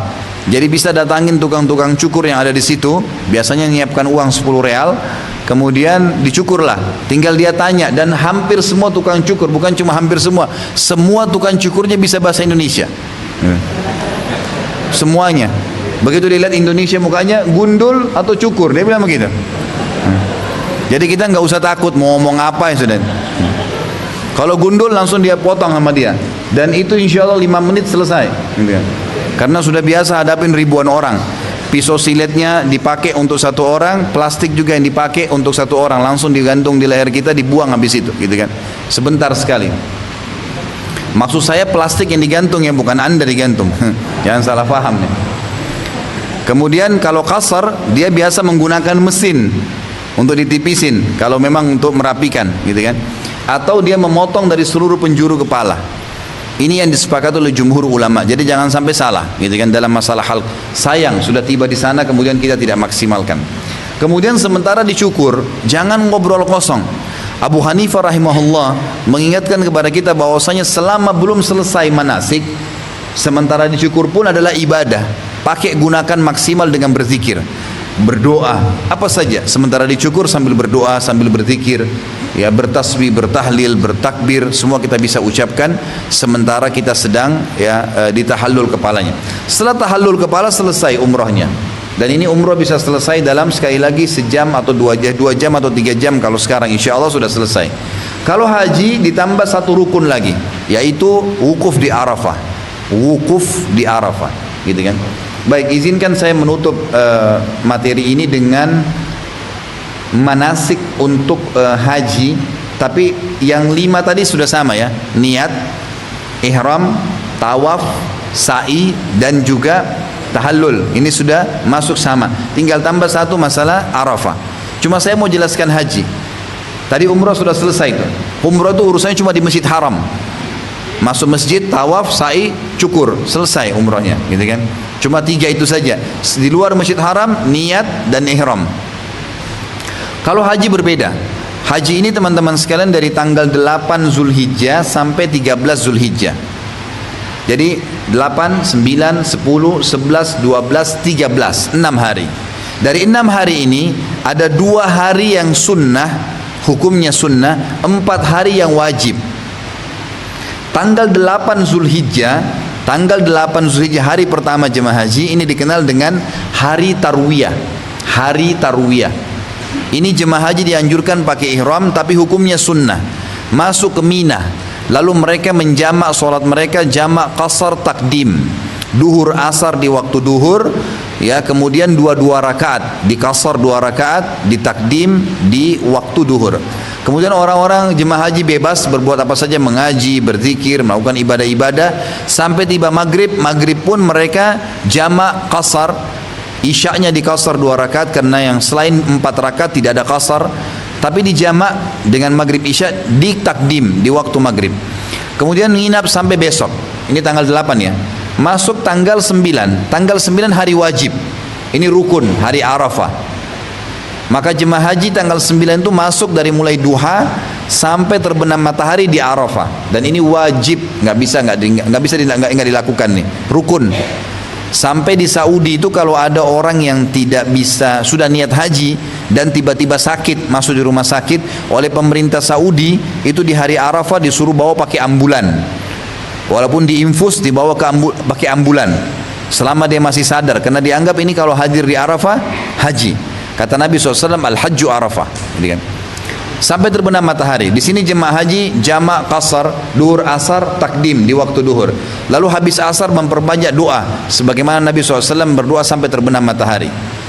Malam harinya di tanggal 9 mereka ke wilayah lain namanya Muzdalifah. Jadi haji ini ada 3 lokasi ya, Mina, Arafah, Muzdalifah. Itu saja. Mina ini yang paling banyak, tanggal 8 di Mina, tanggal 10, 11, 12, 13 di Mina semuanya. Arafah sama Muzdalifah cuma tanggal 9. Arafah itu tanggal 9 pagi sampai terbenam matahari, Muzdalifah malam harinya. Ini dianjurkan mabit. Mabit itu bisa melewatin jam 12 malam. Biasanya jemaah umrah dan jemaah haji kita itu dari Arafah mereka menuju ke Muzdalifah cuman di bus, tidak turun. Mereka tunggu sampai lewat pertengahan malam lalu mereka menuju ke Masjid Haram. Yang jelas tanggal 9 ini dianjurkan orang Arafah dan malamnya Muzdalifah. Besok pagi tanggal 10 Idul Adha nih, pas Idul Adha. Ini jemaah umrah, jemaah haji dianjurkan melakukan 3 kegiatan. Dan kalau dikerjakan salah satunya maka sudah boleh tahallul, boleh cukur rambut, boleh ganti baju biasa. Di tanggal 10 tadi Zulhijjah ya, lebaran Idul Adha. Yang pertama berkurban. Kalau dia hajinya tamattu, menggabungkan umroh sama haji, maka dia menyembeli hewan di sini. Yang kedua, tawaf ifadah, tawaf wajibnya haji. Yang ketiga, jumroh. Jumroh ini melontar, tapi jangan dikatakan melontar syaitan, karena nggak ada syaitan di situ. Ya. Yang kita lontar, yang kita lakukan adalah sunnah Nabi Ibrahim alaihissalam. Kerikil kecil, baca Bismillahi Allahu Akbar, dilempar ke tiang, simbolik. Bukan ada syaitan di sana. Karena pernah saya lihat ada orang cabut sendalnya lempar, A'udzubillahi minasyaitonirrajim. Gitu. Dia kira ada syaitan di situ. Ada yang lempar kayu, ada yang lempar macam-macam. Ini enggak benar. Makanya jangan dikatakan lontar syaitan. Ini salah. Kita melontar jumrah, lontar saja, mengikuti sunnah Nabi Muhammad SAW. Tanggal 10 Zulhijjah kita dianjurkan melontar satu saja. Lontaran ada 3, besar, sedang, kecil. Di tanggal 10 Zulhijjah kita cuma melontar yang besar saja, gitu kan. Setelah kita melontar atau kita berkurban atau kita tawaf ifadah, tawaf wajibnya haji, maka sudah boleh tahallul, ganti baju biasa. Mulai malam itu, hari lebaran tanggal 10 malam, 11, 12, ya, ini kita dianjurkan nginap sampai tanggal 13, nginap di Mina, pakai baju biasa. Udah pakai baju biasa, jemaah haji udah nginap di sana. Kerjanya tiap hari tanggal 11, tanggal 12, tanggal 13 melontar saja. Datang ke jumrah, lontarnya besar, sedang, kecil, besar, sedang, kecil, melontar. Ya. Mereka melontar yang disunnahkan oleh Nabi SAW. Maaf, melontarnya kecil sedang besar, dari kecil sedang besar. 3 hari ini. Ada jemaah haji yang keluar dari Mina tanggal 12, dikenal dengan nafar awal bagi kita. Biasa diistilahkan dengan nafar awal, tapi ini pahalanya sedikit, sayang. Kalau bisa keluar nafar thani, keluar tanggal 13 lebih baik, gitu kan. Walaupun ini dibolehkan. Setelah selesai tanggal 13, rangkaian haji tentunya juga sudah selesai. Ini tentu ada buku panduan yang akan memandunya nanti, cuman saya menyampaikan secara global tentang masalah manasik, dan Anda fokus sekarang ke masalah umroh, karena umroh ini hanya bisa diselesaikan dalam 2 jam atau 3 jam, dan insya Allah cuma 5 rukun tadi. Sekali lagi niat, dan itu di mikot, ihram, 2 lembar kain, dan saya sudah sebutkan tadi sunnah-sunnahnya: mandi, potong kuku, cukur bulu ketiak, cukur bulu kemaluan. Kemudian yang dilarang adalah tidak boleh cabut potong kuku, tidak boleh potong rambut kalau sudah niat. Kalau belum niat masih boleh. Tidak boleh juga berbicara kalau suami istri yang berhubungan syahwat. Tidak boleh melamar, tidak boleh dilamar, tidak boleh nikah, tidak boleh menikahkan, dan tidak boleh memburu hewan darat. Kemudian yang ketiga, tawaf 7 kali di Ka'bah. Sudah saya jelaskan tadi dari Hajar Aswad. Selesai di Hajar Aswad, setiap kali mulai baca Bismillahi Allahu Akbar dengan kasih isyarat begini. Nggak usah cium jauh ya, nggak ada sunnahnya cium jauh itu. Itu cium jauh untuk istrinya saja, gitu kan. Jadi ini cuma memberikan isyarat Bismillahi Allahu Akbar, lalu mulai tawaf. Kemudian yang sunnahnya adalah sholat di belakang makam Ibrahim dan minum 1 gelas air zam-zam. Kemudian yang keempat, sa'i antara Safa dan Marwah 7 kali, dan yang terakhir kita tutup dengan tahallul, mencukur rambut sebagaimana sudah saya jelaskan tadi. Dan ini kurang lebih gambaran manasiknya, insyaAllah. Mudah-mudahan apa yang saya sampaikan bisa bermanfaat, dan saya kembali lagi mendoakan mudah-mudahan niat yang dilakukan oleh pemilik Al-Buruj insyaAllah diberkahi oleh Allah Subhanahu wa Ta'ala, dan diganti dengan niat ini ya, dengan pahala dan rezeki yang banyak, dan juga dimudahkan bagi teman-teman yang sudah terdaftar ini. Ikhlaskan niat, mudah-mudahan saya bantu dengan doa dan support juga insyaAllah. Mudah-mudahan bisa dimudahkan berangkat secepatnya dan juga diterima amalnya insyaAllah. Baik, Allah. Bismillahirrahmanirrahim. Assalamualaikum warahmatullahi wabarakatuh. Waalaikumsalam. Pertama-tama saya perkenalkan nama saya Faizuddin Tahir, Imam Masjid Tahirul Islamiyah Desa Katung, Pinggir Tengah, Kabupaten Senjai. Senjai. Alhamdulillah, syukur kami panjatkan kepada Allah SWT karena kesempatan ini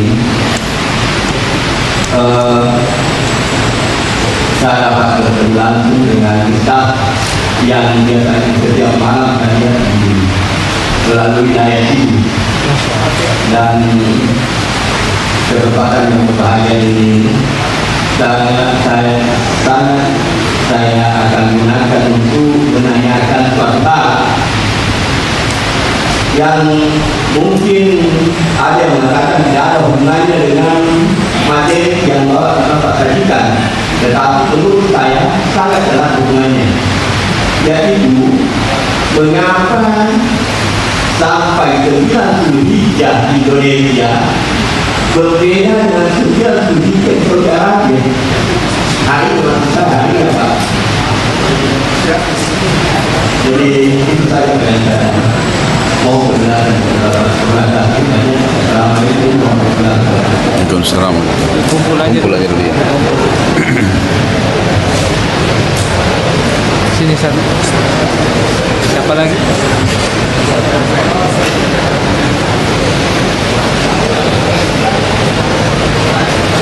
Dikasihlah sampai 5 penanya mungkin. Iya. Berapa? 5 penanya. Oh, 5. Jadi 5 penanya ya dibahas. Ya, ada lagi? Ya, yang ya, ini.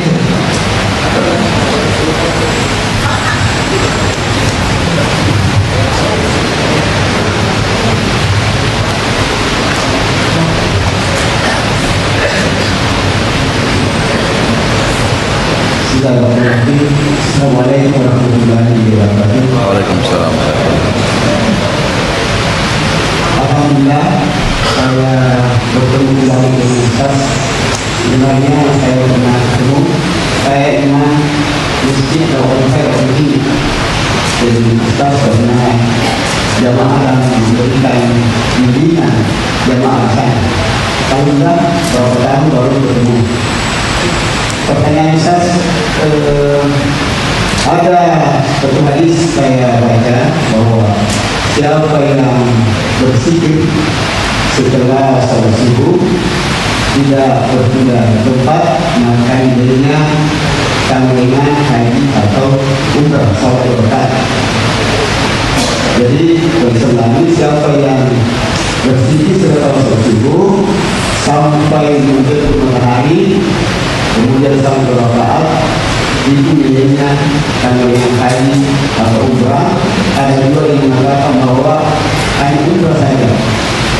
Tetapi sini saya menanyakan kepada Ustaz apa tentang kesalahan supaya kita ini bisa melakukan seperti itu. Kemudian tadi dijelaskan ada beberapa tiap-tiap kali dijelaskan Ustaz. Ya alhamdulillah kita dapat sekian dari kisahnya dan kita nanti dapat berbanyak seorang nanti belajar dari itu. Terima kasih.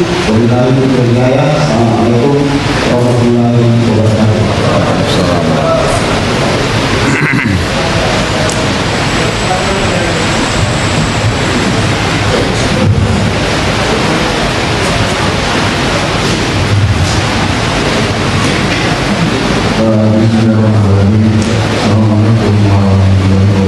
Waalaikumsalam. Nama saya Nahi atas nama Imam Masjid dari Kabupaten Batayang.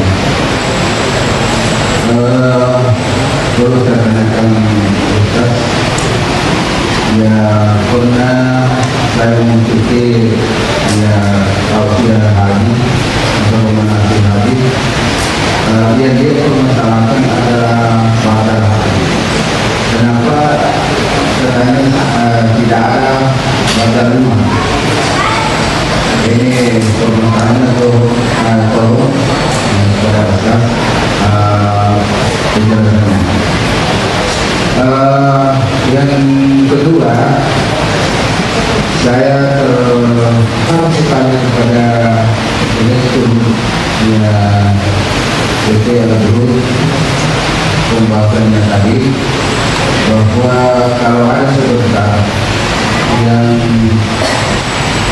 tidak artinya cuma hanya karena logika sudah paturan atau padesanya sehingga dia dikasih rekomendasi sebagai imam. Ini dia barangkali semuanya imam-imam yang ada di namanya yang hadir pada saat ini sekarang kalau dia berbohong artinya saya nyatakan bukan imam. Ya, saya nyatakan kalau bukan imam kalau dia berbohong. Kalau bukan imam sehingga dia nyatakan dirinya sebagai imam. Jadi yang ketiga, kebetulan teman saya di Kabupaten Batayang ada bersamaan namanya. Ada bersamaan namanya Abdul Hamid.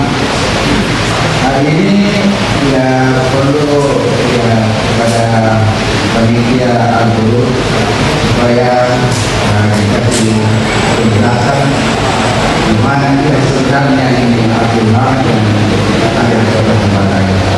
Sekian, terima kasih. Assalamualaikum warahmatullahi wabarakatuh.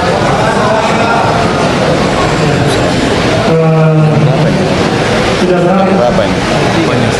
tinggal lagi penyampaian bahwa faktanya boleh keluar dari tema seperti bapak tadi ya, pertanyaan ini sudah akan dijawab oleh ini pemain yang dulu nanti dibilang kenapa yang di depan terus harus agak kenal lagi sini tadi dari sini. Oh iya silakan bapak itu. Itu aja. Ada mungkin bisa jadi lewat sini, bisa tarik jadi setelah apa ya. Jadi disebutkan nama imamnya, nama masjidnya di ada kemudian terus pertanyaannya boleh keluar dari tema yang dibahas hari ini. Jangan temanya keluar. Jangan keluar dari tema. Ini mau tentang mana? Saya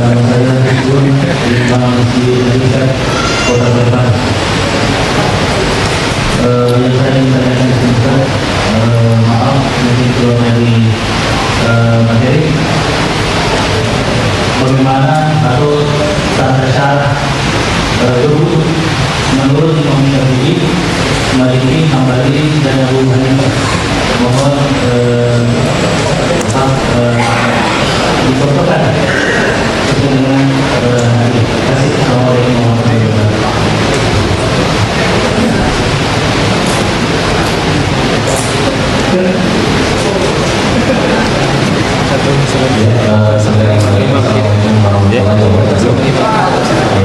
Ini terakhir saja ini Pertanyaan saya tentang pelaksanaan umroh buat wanita. Biasanya kalau wanita kendalanya itu adalah pada saat mikot, biasanya langsung tiba-tiba haid, ya. Tiba-tiba haid. Bagaimana caranya Ustaz? Apakah tetap dilanjutkan? Karena biasanya saya sampai beberapa kali, padahal memakai itu cuma 4 hari. Bagaimana teknisnya? Apakah dengan kita gunakan obat pembersih darah atau bagaimana? Mungkin ada hadis atau apa yang bisa membuat wanita yang di sana itu nggak khawatir bahwa dia tetap bisa umroh, karena saya sudah di sana ternyata di sana masih haid. Mungkin itu saja. Terima kasih. Assalamualaikum warahmatullahi wabarakatuh. Satu lagi dari mana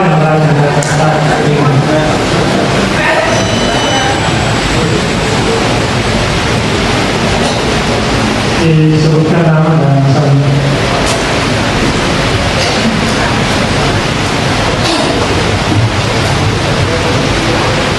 Assalamualaikum warahmatullahi wabarakatuh.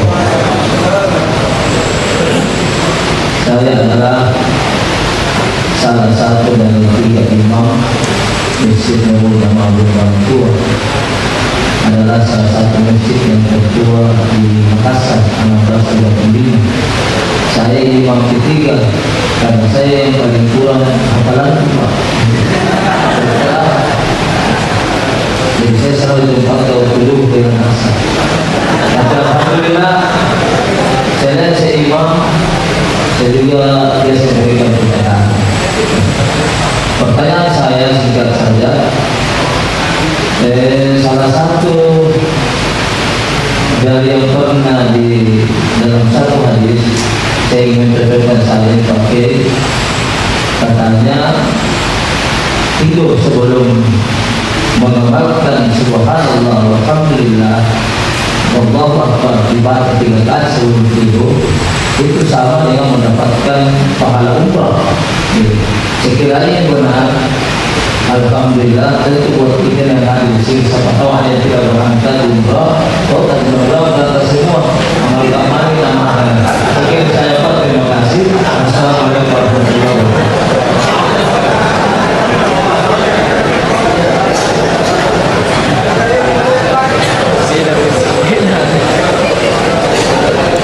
Untuk sementara cukup dulu, nanti dijawab oleh Pak Siro. Nanti kita tambah kalau masih ada waktu pada masa-masa. apa itu? 9 Zulhijjah tadi Ustaz. Baik. Pertanyaan pertama tadi masalah tanggal 9 Zulhijjah. Kenapa berbeda antara Saudi sama ya Indonesia? Sebenarnya ya, perbedaan itu terjadi karena memang kondisi wilayah, dan itu bukan hal yang baru. Itu terjadi di zaman sahabat juga. Jadi setelah Nabi SAW meninggal, di zaman Abdullah bin Umar radhiyallahu anhu seling menuju ke wilayah Irak, kemudian balik ke Madinah. Beliau menemukan memang di wilayah Irak dan di wilayah Saudi saja, di Madinah waktu itu ada perselisihan. Dan ini sebabnya karena memang ada perselisihan waktu. Kayak kita misalnya Indonesia lebih cepat 4 jam misalnya gitu kan. Dan saya pernah mengikuti sendiri beberapa teman-teman ulama di Jakarta diundang, dan tidak sengaja ada teman saya mengundang saya, bukan saya masuk dalam kategori ulama itu ya, cuma karena kebetulan saya diundang saja. Dan saya melihat bagaimana sebenarnya bahasanya, kenapa Indonesia sering terlambat Ramadannya, dan kenapa juga lebarannya sering telat. Kenapa tidak sama dengan Saudi saja? Maka ternyata dilihat di situ, karena Indonesia berada di garis khatulistiwa, maka memang seringkali di awal bulan dan akhir bulan, khususnya untuk menentukan bulan Hijriah ya, ini seringkali tertutup. Dan memang sesuai dengan sabda Nabi SAW, ini sudah ada hikmahnya. Kata Nabi SAW, sumu li ru'yatihi wa aftu li ru'yatihi, fa in gumma alaikum fa atimus siyama thalathin. Kalian berpuasa dengan melihat bulan dan berbuka puasa dengan melihat bulan. Artinya mulai Ramadan dengan tutup Ramadan sampai Lebaran, maksudnya Lebaran dengan melihat bulan. Kalau tertutup buat kalian, maka lengkapkanlah puasa itu 30 hari. Ulama menarik ini masalah tolak ukur Ramadan di semua bulan Hijriah, di semua bulan Hijriah, dan hampir disepakati oleh jumhur ulama memang itu bisa terjadi, bisa terjadi. Beda antara Hijriah kita dengan Saudi itu biasa, memang biasa terjadi karena perbedaan masalah ini. Jadi dia di Ramadan turun Ramadan akan sama saja. Allahu alam, itu yang saya tahu. Jadi tidak ada masalah dengan itu. Dan saya tetap menyarankan agar seluruh muslimin di Indonesia bersatu di bawah MUI agar tidak berselisih lagi dengan masalah ini. Yang penting puasanya 30 hari. Kalau ada yang 31 hari, nah ini yang boleh kita protes dengan. Karena memang tidak ada lebih dari 30 kalau tanggal Hijriah ya. Kalau selama masih 30 hari nggak ada masalah. Sama dengan juga Zulhijjah yang berselisih 1 hari itu. Yang kedua, siapa yang bersikir Ustaz sampai matahari terbit dapat pahala? iya, tentang hadis.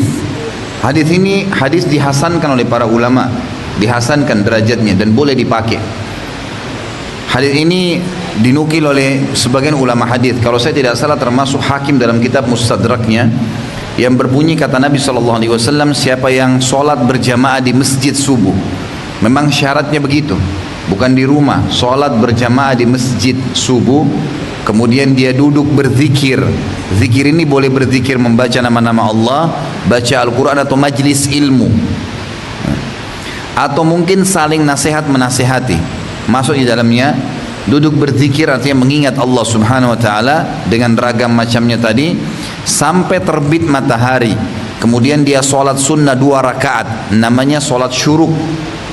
Sholat 2 rakaat syuruk. Syuruk itu awal terbitnya matahari.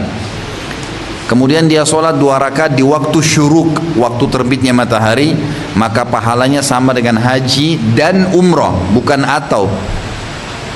Pahalanya haji dan umrah, dua-duanya sempurna, sempurna, sempurna. Memang begitu. Dan itu disunnahkan, memang dikerjakan. Terutama anda ini imam-imam masjid sangat luar biasa peluangnya. Dan ada berita gembira bagi imam masjid itu. Usahakan imamnya ya datang dan sholat menjadi imam 5 waktu. Kecuali tadi kayak ada teman kita memang ditugaskan cuma 2 waktu, tetap di waktu lain dia hadir.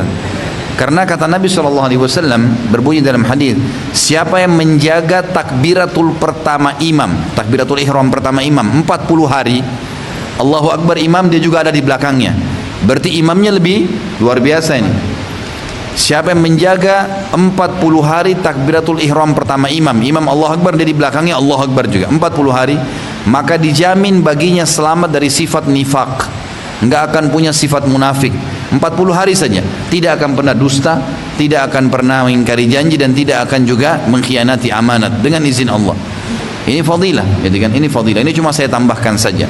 Tapi yang jelas hadis tadi itu ada mengikat diri antara sholat subuh di masjid berjamaah sampai terbit matahari dan sholat 2 rakaat sambil berzikir di antara keduanya waktu itu, maka pahalanya sama haji dan umrah, sempurna, sempurna, sempurna. Ini juga kalau lagi umrah di sana jangan disia-siakan nih.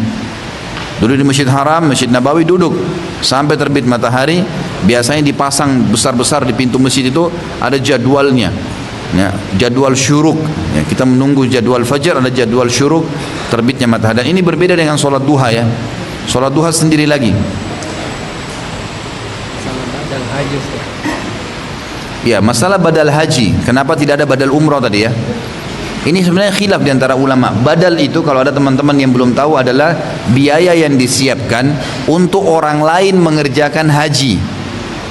Misal, saya pergi haji, kemudian saya ingin ibu saya dihajikan karena sudah meninggal misalnya. Maka saya memberikan uang kepada saudara saya muslim yang lain yang saya yakin dengan ilmu dan ibadahnya, saya kasih transportasi misalnya $1.000. Lalu kemudian dia menghajikan ibu saya, itu namanya badal haji.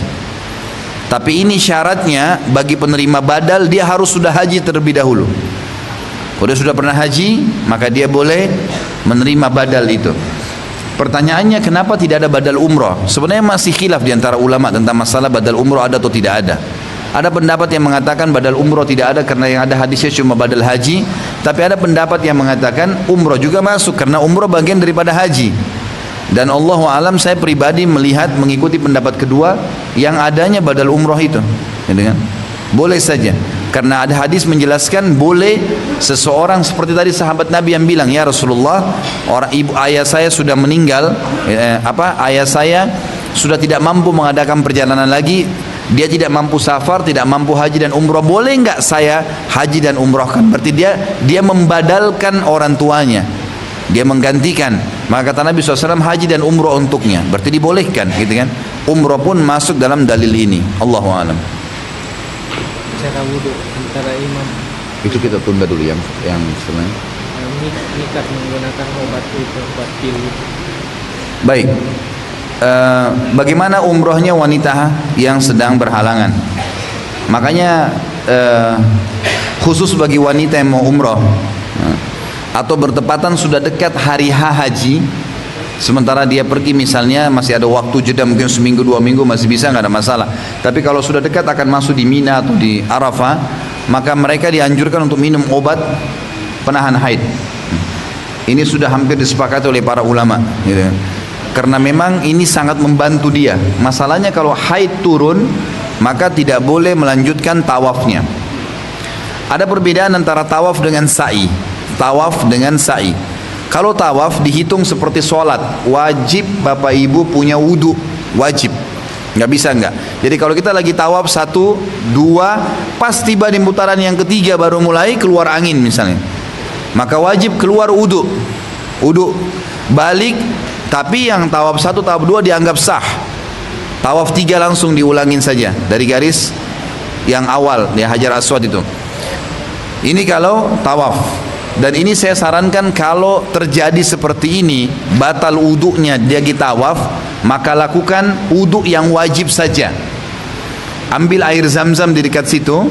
Saya pernah praktikin depan jemaah saya 2 gelas, 1 gelas zam-zam, 1 gelas kosong. Ke pinggir, lalu wudu yang wajib saja. Sentuh air tersebut, usap telapak tangan sekali, kemudian kumur-kumur sama hidung sekali, dibuang di gelas kosong yang satunya. Tadi saya bilang gelas berisi sama gelas kosong. Dibuang, usap wajah sekali, tangan sampai siku sekali, kanan dan kiri, kepala sekali, kaki juga cuma diusap. Saya pernah praktekin setengah gelas cukup. Asal memang cuma dibasahin, karena sudah sah. Kita tidak ada saatnya lagi untuk gebiar-gebiur dengan air, gitu kan? Seperti itulah. Ini kalau darurat, tawaf, ya, batal. Kalau sa'i beda. Kalau ada orang begitu masuk sa'i antara Safa dan Marwah, batal wudunya, tetap boleh dia lanjutin. Karena sa'i tidak wajib suci. Sama halnya pernah terjadi seorang wanita di travel lain, saya lagi bimbing travel satu travel, di travel lain bertanya melalui jemaah saya, Ustaz, ini teman saya lagi sa'i nih sekarang. Pas sa'i netes darah haidnya. Apa dia lanjutin umrohnya atau enggak? Saya langsung tanyakan ke beberapa ulama di sana, saya teleponkan langsung guru saya juga, saya tanyakan bagaimana hukumnya seperti ini. Maka beliau mengatakan sa'i dalam hadis dijelaskan tidak wajib suci dan dia tetap lanjutkan umrohnya kalau sa'i. Kalau tawaf yang tidak boleh. Jadi kalau dia lagi tawaf keluar darah haid, ya dia harus keluar, tidak bisa. Makanya harus diperhitungkan tanggal berapa daftar umroh di travel nih, masa haid enggak, gitu lah. Kalau masa haid, konsultasi sama dokter sebelum berangkat, bagaimana caranya supaya saya tidak haid pada saat itu. Sudah harus begitu. Dan itu alhamdulillah kemudahan dari Allah Subhanahu wa taala. Yang terakhir masalah wudu. Masalah wudu sama tadi tidur mengamalkan tidur sebelum tidur mengamalkan subhanallah. Baik, masalah wudu saya tunda dulu. Tadi ada sebelum tidur mengamalkan subhanallah walhamdulillah, zikir. Mengamalkan zikir tadi, subhanallah, alhamdulillah, Allah akbar, sama dengan pahala umroh ya. Allahu alam, saya pribadi belum pernah temukan itu. Kalau saya pribadi, ya. Mungkin ada hadisnya, Allahu alam, karena keterbatasan ilmu saya, tapi selama ini saya tidak pernah temukan ada itu. Jadi tidak pernah ada saya temukan. Ada kebetulan buku doa yang diterbitkan oleh yayasan saya, itu memang kumpulan doa-doa yang sangat bagus, 132 doa, dan semua punya dalil-dalil yang sahih. Saya belum pernah temukan khusus masalah zikir tidur, baca subhanallah, alhamdulillah, Allah akbar, pahalanya sama dengan umrah, gitu kan. Tapi banyak hadis yang lain, seperti misalnya siapa yang membaca subhanallah 33, alhamdulillah, Allah 33, Allah akbar 33 sebelum tidur, maka pahalanya sama dengan mendapatkan unta merah, misalnya, itu ada hadis. Kemudian ada hadis juga siapa yang membaca ayat kursi di malam hari sebelum tidur, dia akan selamat dari syaitan. Siapa yang membaca ayat terakhir, 2 ayat terakhir di akhir Al-Baqarah, maka dia akan menjadi pencukup, pelindung baginya, gitu kan. Ya, siapa yang membaca Al-Ikhlas, Al-Falaq, An-Nas 3 kali sebelum tidur akan jadi pelindung juga baginya. Ini semua memang ada dalil-dalil. Tapi kalau tadi seperti itu pahala umrah, Allah alam, saya tidak tahu. Mungkin keterbatasan ilmu saya mungkin, jadi tidak bisa saya jawab masalah itu. Terakhir masalah wudu tadi ya. Ini masya Allah nggak tanggung-tanggung, 4 madhab diminta nih. Nggak ditambah lagi 5 madhab mungkin. Baik. Wudu itu sebenarnya memang dibagi 2. Jumhur ulama sama Imam Syafi'i. Ada 2 saja pendapat dalam masalah wudu. Jumhur ulama adalah Imam Ahmad, ya, yang merupakan murid Imam Syafi'i. Kemudian ada Imam Malik yang merupakan gurunya Imam Syafi'i, dan juga ada Abu Hanifah. 3 orang ini jumhur ulama sama cara wudunya, yang beda hanya Imam Syafi'i rahimahullah, dan itu pun perbedaannya di satu. Cuman satu, masalah kepala saja. Yang lainnya semuanya sama. Dan tata cara wudhu yang benar, kalau bapak-bapak sekalian dan ibu membuka di YouTube, saya sudah praktekin tuh. Alhamdulillah di YouTube ada 350 ceramah sekarang yang kita punya yang bisa diikutin. Jadi diantaranya praktek wudhu. Caranya adalah mengambil air, sebagaimana hadis yang sahih riwayat Bukhari, Utsman bin Affan mempraktekkan di depan para sahabat apa yang Nabi SAW lakukan dalam wudhu. Caranya, beliau mengambil nampan air, kalau kita sekarang ada ember air gitu kan, sekarang juga mungkin sama keran sama, lalu menepuk punggung telapak kanan dari depan dengan telapak tangan kiri minimal dari batas minimalnya, yaitu pergelangan tangan, ditarik ke atas, kemudian baru punggung telapak kanan menarik dari punggung depan tangan kiri, lalu mempertemukan bagian dalam dan menyelat-nyelat di antaranya. Ini 1, kemudian 2, kemudian 3. Ini memang diselat-selat. Nabi SAW menganjurkan itu. Dan ini batas minimal. Batas minimal. Dianjurkan dalam hadis melebihkan dari batas minimal. Dianjurkan, karena kalau kurang sedikit maka tidak sah wudunya, tidak sah sholatnya. Kalau lebih malah dianjurkan, sebagaimana sabda Nabi SAW, saya rindu ingin bertemu dengan saudara-saudara saya, kata Nabi SAW. Lalu para sahabat berkata, ya Rasulullah, kami saudara-saudara anda. Kata Nabi SAW, bukan, kalian sahabat-sahabatku, saudara-saudaraku yang akan datang sepeninggalku nanti. Lalu kata para sahabat, ya Rasulullah, bagaimana anda mengenal mereka sementara anda bertemu mereka di mahsyar, nanti hari kiamat? Kita tidak pernah ketemu Nabi SAW di dunia, kita akan ketemu sama beliau nanti di akhirat, gitu kan? Kata Nabi SAW, sungguh umatku akan datang dari tempat-tempat wudhu mereka, keluar cahaya yang terang, keluar cahaya yang terang.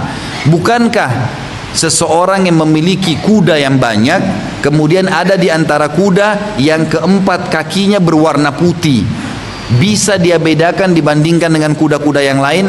Kata para sahabat, tentu ya Rasulullah. Kata Nabi SAW, sungguh umatku akan seperti itu pada hari kiamat, akan keluar cahaya dari tempat wuduknya. Lalu kata Nabi SAW, siapa yang bisa memanjangkan jamahan wuduknya, lebihkan, maka lakukanlah. Di dalam hadis yang lain, hadis sahih riwayatkan oleh kalau tidak salah Imam Tirmidzi dari Abu Hurairah anhu, bahwasanya Abu Hurairah anhu pernah menggulung bajunya sampai ke pundaknya. Kemudian beliau menyiram air sampai ke lengannya.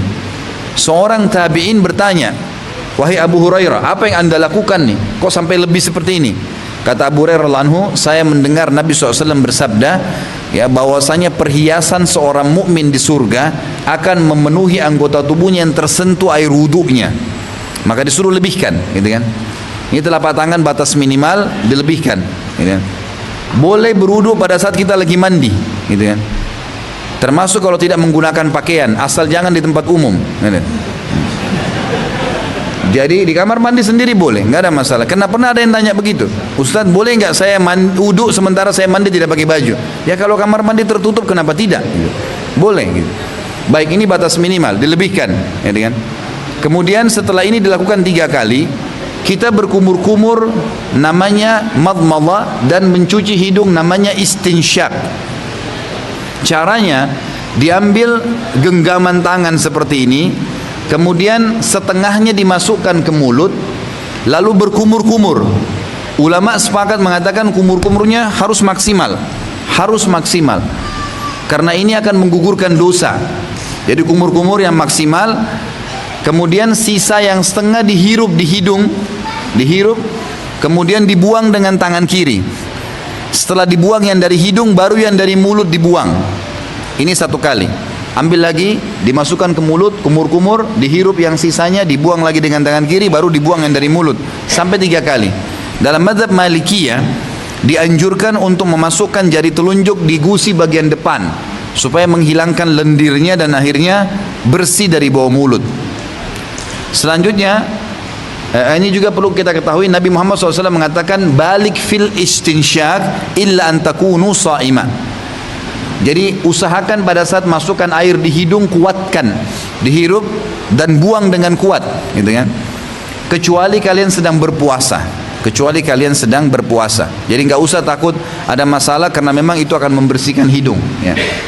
Kemudian setelah itu wajah ini teman-teman sekalian, dari awal tumbuhnya rambut sampai 2 jari di bawah dagu.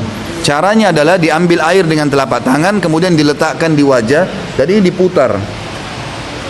Ini 1, kemudian diambil lagi, diputar 2, kemudian 3. Jadi jangan cuma dibuang-buang air di wajahnya, karena ini tidak ada ajaran sama sekali. Keempat mazhab semuanya sepakat, wajah dari awal tumbuhnya, dari kuping kanan ke kuping kiri, dari awal tumbuh rambut sampai ke bawah dagu, dengan cara diputar. Setelah itu telapak tangan ditarik dari depan, kemudian diturunkan sampai ke siku. Perhatikan, siku ini harus batas minimal. Banyak orang gulung baju kantor atau baju kerjanya atau baju kokonya cuma sampai sini, uduknya cuma di sini. Ini nggak sah, ada bagian siku yang terlepas. Tarik air sampai ke siku, dipastikan ini dikenakan sama tangan, baru diputar ke dalam. 1, kemudian 2, kemudian 3. Atau kita tarik dari atas, bisa juga dari atas dipastikan kena, baru kemudian kembali ke bawah. Ini 3 kali kanan, 3 kali kiri. Nah, khilaf diantara ulama Syafi'iyah dengan jumhur hanya di kepala. Imam Syafi'i mengatakan rahimahullah, kepala itu cuma disentuhkan 3 kali bagian depan, dan terpisah antara kepala dengan leher. Jadi setelah kepala 3 kali, leher juga ditepuk 3 kali. Kalau jumhur ulama mengatakan tidak, digabung. Jadi diambil air dengan 2 telapak tangan, ditaruh di kepala, lalu ditarik ke belakang sampai ke leher, pungkuk, ya. Kemudian ditarik lagi ke depan, baru tangan jari telunjuk ini masuk ke kuping, yang ibu jarinya mutar di belakang, ditarik. Imam Syafi'i mengatakan 3 kali, jumhur mengatakan 1 kali. Dan bedanya hanya di situ, karena Imam Syafi'i memisahkan rambut cuma sedikit dan leher ditepuk sendiri, kalau jumhur menggabungkan semuanya, ya, Imam Syafi'i memisahkan 3 ini, ya, rambut sendiri, kuping sendiri, leher sendiri, gitu kan. Dan ini tidak bisa disalahkan, karena ini mazhab, ya. Sementara jumhur mengatakan 1 kali. Kalau saya pribadi memang khusus masalah ini saya praktekin yang 1 kali saja, karena sudah menggabungkan semua, kepala ke belakang, tarik lagi ke depan, kemudian masukkan ini di kuping, lalu diputar di belakang. Bagi ibu-ibu, caranya adalah dia menarik dari kepalanya sampai ke pungguknya, ya, sampai ke batang leher, lalu dia tepuk-tepuk ke atas sampai ke depan, baru kemudian dia memasukkan jarinya dan memutar kupingnya. Ini bagi ibu-ibu yang pakai jilbab besar ini bagus, gitu kan? Karena mereka kalau di tempat umum pun biasanya kalau istri saya itu ditarik sama dia jilbabnya, kemudian dia masukkan tangannya dari dalam sehingga dia bisa leluasa, gitu kan? Untuk menjamah bagian kepala. Kemudian terakhir kaki. dan kaki dianjurkan minimal mata kaki, minimal. Maka dianjurkan lebih, sampai ke betis boleh, sampai ke lutut boleh kalau lagi misalnya lagi mandi. Itu kan, kalau tidak maka bisa sampai melebihi mata kaki. Dan kata Abu Hurairah anhu, wailun lil aqab. Hati-hati akan bisa masuk hukuman bagi mata kaki yang tidak tersentuh dengan air, karena sholatnya juga tidak sah. Maka batas minimal ada mata kaki. Hati-hati air keran jalan, saya sering lihat di masjid kita cuman disentuh-sentuhin sama air saja. Ini enggak, pastikan. Dan Imam Malik rahimahullah menekankan sekali untuk menyelat-nyelat jari tangan ke jari kaki, diselat-selat, dimasukkan diantaranya. Jadi dipastikan air masuk di selat-selat kaki kita, gitu kan. Ini juga dilakukan 3 kali, Allahu alam. Dan ini kurang lebih perselisihan pendapat, tapi semuanya insya Allah mudah-mudahan memiliki rujukan. Tinggal kalau selesai wudu dianjurkan untuk membaca 2 kalimat syahadat lalu diikuti. Dalam riwayat Bukhari dikatakan, riwayat Bukhari Muslim, siapa yang selesai berwudu lalu dia membaca asyhadu an la ilaha illallah wahdahu la syarikalah wa asyhadu anna Muhammadan abduhu wa rasuluh, maka akan dibukakan baginya 8 pintu surga. Dia boleh masuk dari mana yang dia inginkan. Selalu rutinkan baca itu. Dalam riwayat Tirmidzi ditambahkan, dia menambah, Allahumma ja'alni minat tawwabin waj'alni minal mutatahhirin. Ya Allah, jadikan saya orang yang selalu bertaubat dan selalu bersuci. Ini dibaca, maka dia gabungkan antara 2 riwayat insyaallah, syahadat dengan doa tadi yang sudah saya sebutkan. Gitu, akhi.